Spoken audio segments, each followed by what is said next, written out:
Rain poured down in torrents, drenching the streets and masking the footsteps of a figure moving stealthily through the night.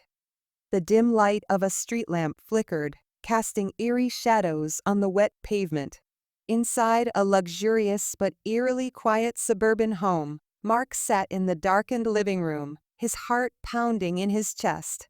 His hand trembled as he clutched a crumpled piece of paper, an anonymous note delivered to his office earlier that day. It simply read, "She is meeting him tonight. Follow her."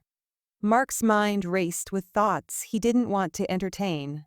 His wife, Sarah, had been distant lately, more absorbed in her phone, frequent late nights at work, and a newfound interest in girls' nights out.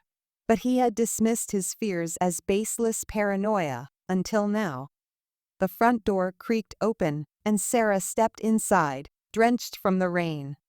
She froze when she saw Mark sitting in the dark, his eyes boring into her with an intensity she had never seen before.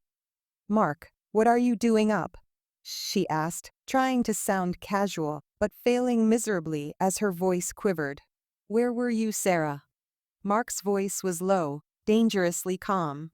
"I told you, I was out with the girls," she replied, avoiding his gaze as she removed her wet coat. Mark stood up, his eyes never leaving hers. "Stop lying to me," he hissed, throwing the crumpled note at her feet. "Who is he?" Sarah's face went pale. She opened her mouth to speak, but no words came out. Instead, tears welled up in her eyes, and she sank to the floor, the weight of her guilt crushing her. "I didn't mean for it to happen, Mark," she finally whispered. "It was a mistake. I'm so sorry." Mark's world shattered. The woman he had loved and trusted more than anything had betrayed him. He wanted to scream, to lash out, but all he could do was stare at her in disbelief, his heart breaking into pieces. The story flashes back to the beginning of their relationship, how they met in college, fell madly in love, and built a life together. Mark remembers their wedding day, the way Sarah looked at him with so much love in her eyes. He remembers the promises they made to each other, the dreams they shared. But those memories are now tainted by the reality of her betrayal. Sarah sobs uncontrollably, confessing everything. She tells Mark how she felt neglected, how she thought he no longer loved her, how she sought comfort in the arms of another man. But as the words spill out, it becomes clear that Sarah herself is broken, consumed by guilt, regret, and the realization that she has destroyed the very thing she cherished most. Mark is torn between his love for Sarah and the pain of her betrayal.